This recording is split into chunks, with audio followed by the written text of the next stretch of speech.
کہتے ہیں کہ اس پہ گویا توحید کی اور اللہ کی معرفت کی پوری پوری بنیاد کھڑی ہے. اور ایک لمبی چوڑی بحث ہے جس کا موقع نہیں ہے.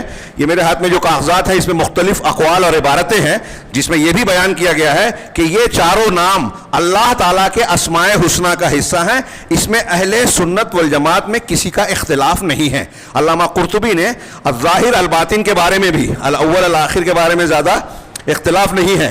الظاہر الباطن کے بارے میں مبتدئین بدعتیوں نے جو اختلاف کیا اس کے تعلق سے کہتے ہیں کہ یہ جتنے لوگوں نے اللہ کے اسماء و صفات کا تذکرہ کیا، کتابیں لکھی، اہل سنت والجماعت کے تمام علماء ان کو اللہ کے اسماء حسنہ میں شامل مانتے ہیں. یہ اس لیے بیان کر رہا ہوں کہ جہمیہ، معتزلہ، صوفیہ، اشعریہ، ماتریدیہ ان ناموں کی تعویل کرتے ہیں یا ان کا انکار کرتے ہیں. الگ الگ موقف ہے لوگوں کا. اور یہاں شاید موقع ملے نہ ملے یہ بتا دوں کہ ہمارے ہندوستان میں اللہ کے رسول کے منبر سے بول رہا ہوں، کسی کو طنز کے لیے نہیں بول رہا ہوں، معلومات حاصل کریں کہ احناف جو ہندوستان پاکستان کے حنفی ہیں، حنفی المسلک، وہ بھی عقیدے میں صاف کہتے ہیں. ان کے علماء نے کہا، لکھا ہے، کتابوں میں موجود ہے کہ ہم عقیدے میں اشعری ماتریدی ہیں، اہل سنت والجماعت نہیں ہیں. امام ابو حنیفہ، امام شافعی، امام مالک کے عقیدے پر نہیں ہیں، اشعری ماتریدی ہیں. اور اشعری ماتریدی اللہ کے نام الظاہر الباطن کو ایسے نہیں مانتے جیسے قرآن و حدیث کو ماننے والے اللہ کے رسول، صحابہ کرام، تابعین، تبع تابعین، امام مالک، امام ابو حنیفہ، امام شافعی، امام احمد بن حنبل مانتے ہیں، ویسے اشعری ماتریدی نہیں مانتے. اس لیے جتنے لوگ یہ اشعریت ماتریدیت کو مانتے ہیں وہ سمجھ لیں کہ اللہ کے اسماء و صفات میں وہ گمراہ ہیں، وہ رسول کے طریقے پہ نہیں ہیں، صحابہ کے طریقے پہ نہیں ہیں، وہ بدعت کے شکار ہیں. اور یہ بدعت کبھی کبھی کفر تک پہنچاتی ہے. اس کے آداب اور اصول ضابطے میں اگر آدمی آ گیا، کیسے؟ یہاں زیادہ افسوس کے موقع نہیں ہے. اللہ الاول ہے، لہذا دنیا کی کائنات کی کوئی بھی چیز کہیں سے بھی شروع ہوئی ہو اس سے پہلے اللہ ہے. ہم، ہمارے ماں باپ، پھر ان کے ماں باپ سے، وہ ان کے ماں باپ سے، سلسلہ جاتا ہے آدم علیہ السلام سے.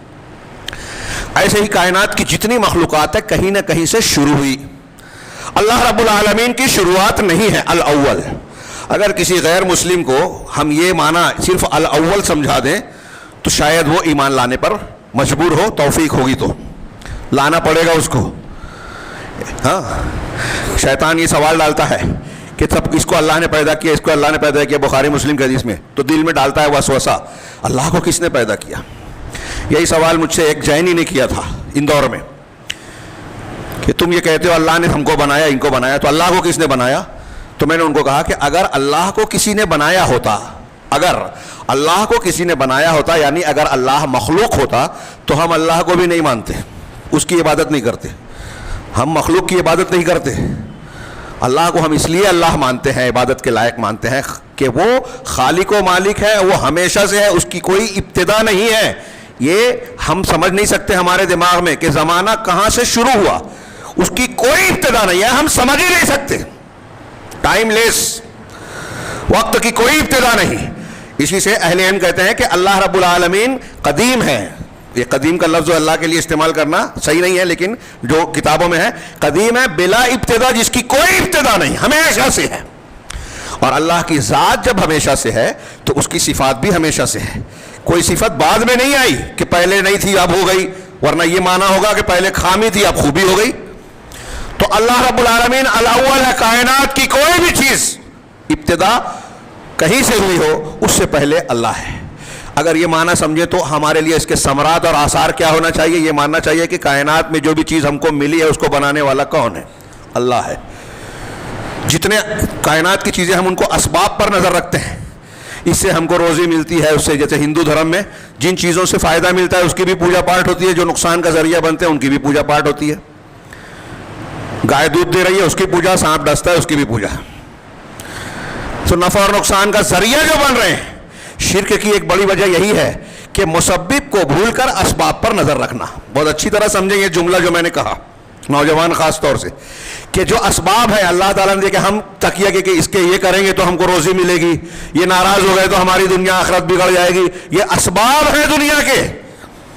یہ اسباب بھی اللہ، کورونا کی بیماری ہو، زلزلہ ہو، طوفان ہو، مہنگائی بڑھ رہی ہے، ہم حکومت کو کوستے ہیں. حکومت ذریعہ ہے، اسباب میں سے ہے. یہ مسلط کیا اللہ نے. اعمالکم عمالکم، تمہارے اعمال تمہارے حکام ہیں. ہمارے جیسے عمل اللہ رب العالمین نے ایسے حکام کو ہم پر مسلط کیا، ظالم جاہل جو حقوق کو چھین رہے ہیں، کیونکہ ہم اپنے سے چھوٹوں کے حقوق کو چھین رہے ہیں. جس کو جہاں طاقت ملی ہے ظلم کر رہا ہے. تو اللہ رب العالمین فوق کل ذی علم علیم، ہر طاقتور وقت کے سامنے ایک طاقتور کو پیدا کرتا ہے. ہر علم والے کے اوپر ایک علم والا ہے. یہ نہیں بھولنا چاہیے.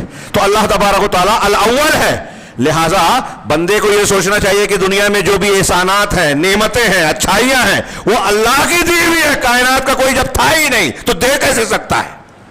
عیسائی حضرت عیسیٰ کو پوچھتے ہیں، سوال کریں کہ وہ پیدا ہوئے نا، جب وہ تھے نہیں تو کائنات تھی کہ نہیں تھی؟ کس نے بنایا؟ حضرت عیسیٰ نے تو نہیں بنایا. ایسے ہی اب ہندو دیوی دیوتاؤں کے بارے میں جو مانتے ہیں کہ یہ مخلوق ہے، وہ جب نہیں تھے تو کیا تھا؟ وہ ابھی دیومالائی ہوں، کس سے کہانیاں ہوں یا حقیقت مانتے ہوں، ان سے یہ سوال کیا جائے کہ جو مخلوق ہیں کہیں نہ کہیں تو پیدا ہوئے نا. اب جو تھا نہیں اور ہو گیا، وہ اپنی مرضی سے ہوا کیا؟ آپ اور ہم پیدا ہوئے اپنی مرضی سے ہوئے؟ والدین کی مرضی سے ہوئے؟ نہیں. تو اس کا مطلب ہم خالق نہیں ہو سکتے، ہم مملوک ہیں، دوسرے کے حکم کے تابع ہیں، اس کے ماتحت ہیں. الاول کے معنی میں یہ ساری باتیں آتی ہیں اور اس سے کچھ تفصیل آگے بڑھتا ہوں. والآخر، تیرے بعد کوئی نہیں. تو ساری ابتدا اللہ کی طرف گئی اور اللہ آخر ہے، اس کے بعد کوئی نہیں. ساری کائنات فنا ہو سکتی ہے، ہو جائے گی قیامت کے دن، سوائے اللہ کے. اس کو دوام ہے، اس کو نیند اونگ بھی نہیں آتی، موت بھی نہیں آئے گی، وہ ہمیشہ رہے گا، ٹائم لیس، اینڈ لیس، کبھی خاتمہ نہیں ہوگا. اب کچھ لوگ اعتراض کرتے ہیں کہ جنتی اور جہنمی کو اگر ہمیشہ مانے تو اللہ کی طرح ہو جائیں گے، اس لیے جنت اور جہنم کے ہمیشہ رہنے کا انکار کیا. تو اس کا اہل علم نے کئی جواب دیا. وہ یہ کہ جنتی یا جنت اگر ہمیشہ ہے، جہنمی اور جہنم ہمیشہ ہے، تو اللہ کے رکھنے سے ہیں، خود سے نہیں ہے. اللہ کی ذات خود سے ہے، القیوم ہے، بذات خود قائم ہے. ہم سانس لے رہے ہیں اللہ کے زندہ رکھنے سے، ہم بذات خود زندہ نہیں ہیں. اللہ الحی ہے، اس کی زندگی کامل ہے، زندگی میں کوئی نقص نہیں ہے اور بذات خود قائم ہے، کسی نے قائم نہیں رکھا. تو الآخر، اس کو دوام ہے. تو کائنات کی کوئی بھی چیز ہو، اس کی انتہا اللہ کی طرف جاتی ہے. جب ہم یہ جانیں گے اور اس کے معنی اور مفہوم کی گہرائی میں جائیں گے تو دنیا کی کسی چیز کا ڈر نہیں ہوگا، صرف اللہ کا ڈر ہوگا. دنیا میں کسی چیز پر اعتماد اور توکل نہیں ہوگا، صرف اللہ پر اعتماد ہوگا. یہ مانیں گے کہ جب دنیا میں سارے لوگ فنا ہونے والے ہیں، سارے لوگ خود محتاج ہیں، تو وہ ہمیں کیا دے سکتے ہیں؟ ہم کسی پر تکیہ کریں، وہ خود مر گیا، تو ہمیں کیا زندگی دے گا؟ ہماری زندگی کی ضروریات کیا پوری کرے گا؟ اس کے اندر کون سی خوبی ہے کہ وہ زندہ ہی نہیں رہ سکتا؟ تو وہ خالق مالک نہیں ہو سکتا، قابل عبادت نہیں ہو سکتا، قابل اعتماد نہیں ہو سکتا. قابل اعتماد ذات وہ ہے جو ہمیشہ زندہ رہنے والی، قائم اور برقرار ہے.